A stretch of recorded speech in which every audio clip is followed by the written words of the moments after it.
What is up, ladies and gentlemen, and beautiful people of the Crasher community? How are you guys doing today? We're back with a new video on the channel. Thank you very much for tuning on in, you absolute legends.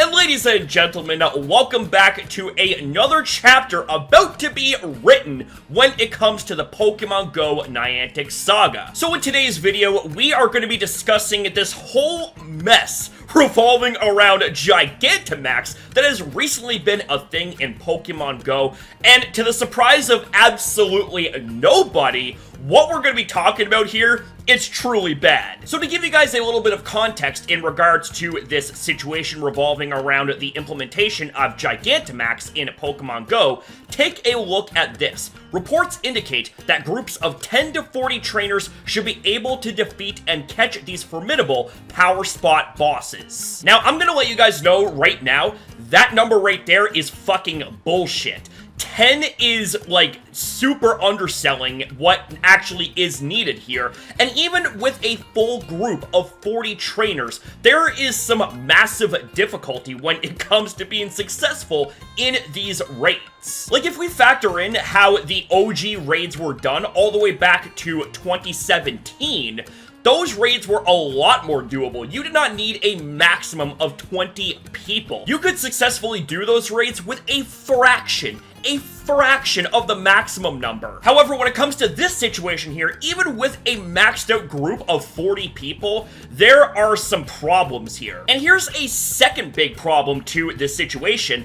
Only Dynamax and Gigantamax Pokemon can be used in max battles. Now, to put that into perspective, that means that only Pokemon that you catch from those max raids can be used in these battles here. You are not able to use any of the older Pokemon that you have maxed out. They don't have the ability to Dynamax like the Pokemon you use in Sword and Shield would at any given moment where Dynamax is achievable. No. When it comes to this raid here, you are restricted to those Pokemon that you catch in those max raids that you have to waste resources powering up just to have a sliver of a chance at Gigantamax battles. Like, I withheld a lot of my criticism here because I wanted to see how things would go.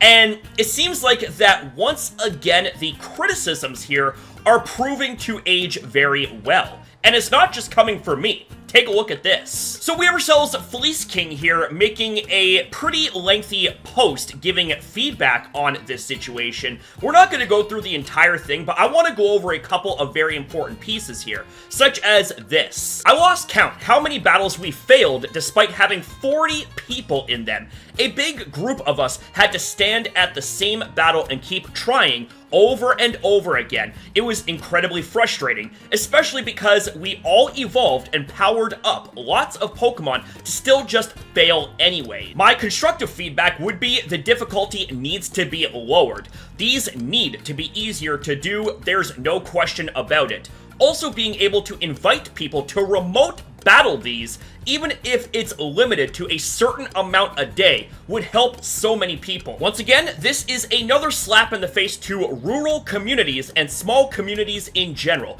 If I live in a big city and I'm struggling to do these, then small communities literally have no chance. Oh, yeah, right. If I hadn't mentioned this before, this right here excludes remote raiders. So chalk that up as another big FU to remote raiders, and not to mention rural and smaller communities too. Like, it's just absolutely insane, beyond description, how anyone at Niantic HQ thought it would be a good idea to make these raids as impossible as it gets, even with a maxed out capacity of 40 people.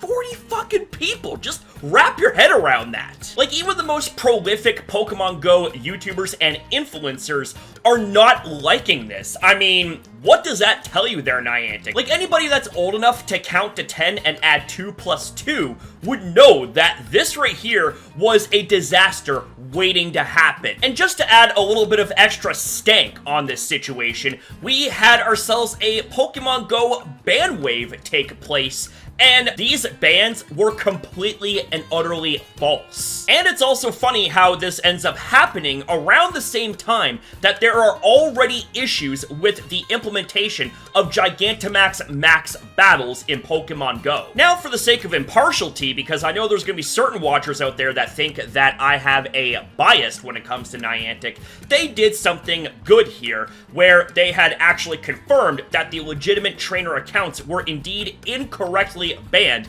and that the bans should be removed from those accounts. Despite me being critical, and rightfully so, when it comes to Pokemon Go and Niantic, I also know how to be nuanced and fair when the situation calls for it. So to the Niantic defenders and bootlickers, you should try it sometime. But anyways, I just kind of wanted to get this out there because I know that some of you guys have been asking me to cover this, and I apologize if I happen to be a little bit late to the party here, but I wanted to make sure that I waited long enough before I had enough information to go off of and then make this video. But with that being said, what are your guys' thoughts and opinions about what we discussed here? And that's it for the video, ladies and gentlemen. So thank you guys very much for watching. Thank you for your time as well in viewing this video. Have yourself a damn good one, you beautiful people. Be kind to yourself, be kind to others, and remember to always stay humble. I'll be seeing you guys next time.